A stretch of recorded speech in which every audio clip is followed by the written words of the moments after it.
जय हिंद। मैं हूं अब्बास सैयद और आप देख रहे हैं न्यूज़ 14। महाराष्ट्र में सियासी पारा बहुत तेज़ी से ऊपर जा रहा है और आज हम इस वक्त मौजूद हैं मानखुर्द शिवाजी नगर कॉन्स्टिटेंसी में। एरिया है गोवंडी। पारा इतना हाई है कि जो सिंबल पे लड़ रहे हैं वो तो लड़ रहे हैं चुनाव, लेकिन बगैर सिंबल के यानी आज़ाद उम्मीदवार भी हमें एक मिले जो इस वक्त हमारे साथ यहाँ मौजूद हैं।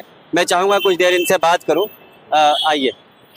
देखिए, ड्रेस से जो है ये वकील हैं और पेशे से भी वकील हैं, जनाब आबिद साहब।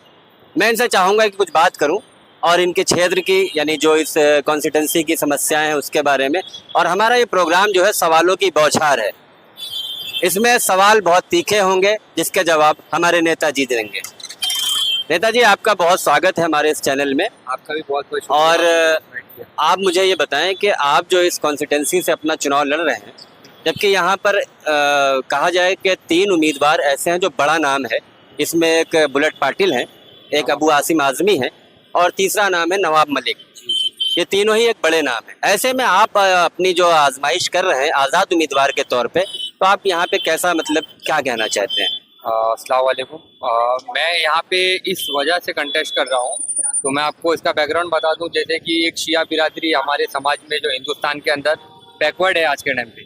मैं हिंदुस्तान की नहीं, मैं महाराष्ट्र की बात करूँगा। महाराष्ट्र के अंदर आज 30 साल हो चुका है लगभग, एक भी रिप्रेजेंटेशन महाराष्ट्र के लिए विधानसभा में शिया कम्युनिटी का नहीं हुआ है। और शिया कम्युनिटी की यहाँ पे नहीं बोल के भी 4 से 5% की आबादी है। ना ही कॉरपोरेशन में 95 से लेके आज तक का रिप्रेजेंटेशन हुआ, एक सिंगल रिप्रेजेंटेशन नहीं हुआ है। तो उसी को उनके अपलिफ्टमेंट के लिए हमने बहुत कोशिश की। जब किसी ने इस पे गौर नहीं किया तो मैं as a activist, as a advocate, मैं खुद उस बिरादरी से हूँ, तो मैंने ये फैसला किया कि मैं चुनाव में जाऊँगा और मैं इस नीति जो है, इस नीति को चेंज करना चाहता हूँ। ऐसा तो नहीं है कि आप वोटों का बंटवारा करेंगे और कोई दूसरे उम्मीदवार को जिता देंगे, क्योंकि यहाँ की जो पॉपुलेशन है वो और जो यहाँ पे वोटिंग यानी मतदार है करीब वो लगभग 3.25 लाख हैं। इसमें करीब 50-60% जो भी है मुस्लिम मतदाता हैं। तो आप वोटों को बांटने के लिए तो नहीं खड़े हुए?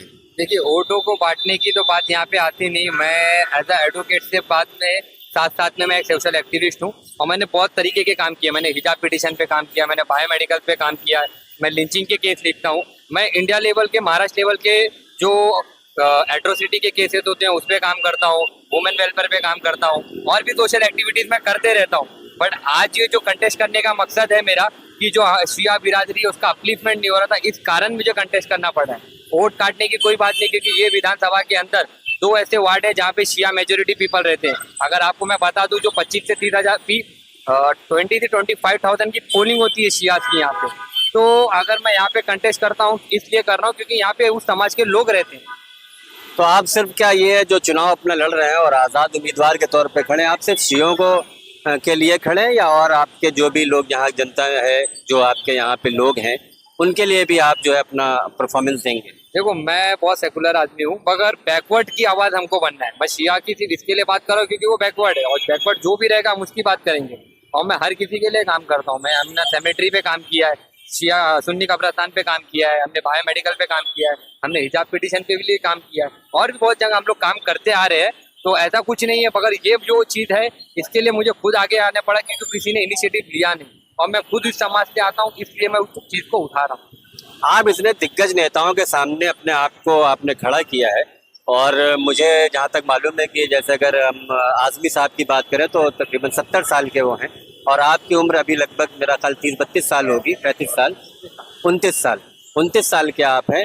तो आप इतने बड़े बड़े नेताओं को कैसे आप टक्कर दे पाएंगे? अब मैं आ जाता हूँ मानपुर शिवाजी नगर के डेवलपमेंट की आपको बात करता हूँ। आपने जो बोला, इतने बड़े बड़े नेता होने के बाद भी आज गोवंडी इतना पिछड़ा हुआ है कि यहाँ पे बायोमेडिकल वेस्ट है, जिस कचरे से जो धुआं जो मेडिकल के वेस्ट निकलते हैं उससे पूरा टॉक्सिक होता है। डंपिंग यार्ड इधर पे है। यहाँ के लोगों की लाइफ एक्सपेक्टेंसी 39 ईयर्स है। यहाँ पे एक सेकेंडरी टाइप का एक हॉस्पिटल नहीं है। ना हेल्थ पे काम हुआ, ना इंफ्रास्ट्रक्चर पे काम हुआ, ना एजुकेशन पे काम हुआ है। तो कोई चीज़ पे तो काम हुआ नहीं। इतने बड़े बड़े नेता जब दावा करते हैं, आज 15 साल से जिनको आपने नाम लिया वो यहाँ के रिप्रेजेंटेशन कर रहे हैं, 15 साल में उन्होंने किया क्या? कुछ नहीं किया। अगर वो किए होते तो इस चीज़ की नौबत ही नहीं आती। इस एरिया की सबसे बड़ी समस्या क्या है जिसे आप मतलब बताना चाहेंगे? देखो, इस तरह की सबसे बड़ी समस्या आज के टाइम पे जो है ना, ये है पॉपुलेशन, यहाँ के पोल्यूशन हो गया है। और नशा, नशा तो हर जगह है, लोग बोलते हैं, मैं मानता हूँ, मगर यहाँ पे नशा के साथ साथ नशे की जो गोडाउन्स होते हैं, जो बेचने वाले लोग हैं, उनकी तादाद ज़्यादा है। अच्छा, इस एरिया में आप अगर जीत के आते हैं तो आपकी नज़र में सबसे बड़ा वो काम कौन सा होगा जो आप करेंगे जनता के लिए? देखो, सबसे पहले तो हम ये बायोमेडिकल वेस्ट तो ऑलरेडी ऑर्डर आ गया हाई कोर्ट का, वो होता है तो ठीक है। हम सबसे पहले अपोज कर रहे हैं, अभी यहाँ पे एक प्लांट आया गवर्नमेंट का, वेस्ट मैनेजमेंट प्लांट, जो कचरे से बिजली बनती है। उससे कचरे से बिजली बनने के कारण बहुत पोल्यूशन होने वाला है। और हिंदुस्तान के अंदर ऐसे 14 प्लांट थे, जिसमें 7 बंद हो चुके हैं, और जो रिमेनिंग 7 है वो किसी ना किसी कंप्लाइंसेस को लेके कोर्ट में मैटर सबजुडाइड है। तो ये बहुत बड़ा फेलियर रहा है इस प्लांट का। फिर भी बीएमसी जबरदस्ती यहाँ पे उसको लेके आ रही है, जो कि यहाँ पे 10 लाख की आबादी यहाँ पे रहती है, और मुश्किल से 500 से भी 1 किलोमीटर की भी दरमियान की दूरी नहीं है। और इस तरीके का प्लान लाना मतलब लोगों की सेहत के साथ खेल रही है। आखिरी सवाल ये कि आप अपनी जनता को क्या पैगाम देंगे अगर आप उम्मीदवार के तौर पे खड़े हैं? अभी ऐसे सिंबल तो नहीं मिला क्योंकि आज ही फॉर्म भरा है और आज ही आखिरी तारीख भी थी फॉर्म भरने की। सिंबल आपको जो भी मिलेगा अभी, आप अपनी आवाम को क्या आखिरी पैगाम देंगे जिससे कि आप चुनाव जीतने की पूरी कोशिश करें? क्या ऐसा रहेगा जो आप अपनी जनता को बताना चाहें? देखो, मैं लोगों को यही बोलूंगा, आपके पास जो भी वोट दे रहे हो, आप किसी को भी वोट दे रहे हो, पहले उनसे पूछो, उनका मैनिफेस्टो देखो, उनका प्रीवियस काम देखो, उनके कमिटमेंट्स में पहले उनके प्रीवियस काम देखो कि उन्होंने काम किया क्या है, इनकी आइडियोलॉजी क्या है, ये आगे काम करेंगे कि नहीं करेंगे। आप डेवलपमेंट पे जो आपको बेहतर लगता है आप उसको वोट दीजिए। मैं डेवलपमेंट की बात करता हूँ, अगर आपको लगता है मैं डेवलपमेंट कर सकता हूँ तो बेशक आप मुझे वोट दीजिए, मतलब आपको जो डेवलपमेंट के लायक लगता है आप सिर्फ और सिर्फ विकास के लिए वोट दीजिए। बस। ये विकास की बात कर रहे हैं, आबिद एडवोकेट हैं, गोवंडी में के रहने वाले हैं, लेकिन ये जो कॉन्स्टिटेंसी है मैंने बताया था अभी कि शिवाजी नगर मानखुर्द है और ये विकास के ऊपर ज़्यादा जोर दे रहे हैं। कैमरामैन बेटी के साथ मैं अब्बास सैयद, न्यूज़ 14, गोवंडी, मुंबई।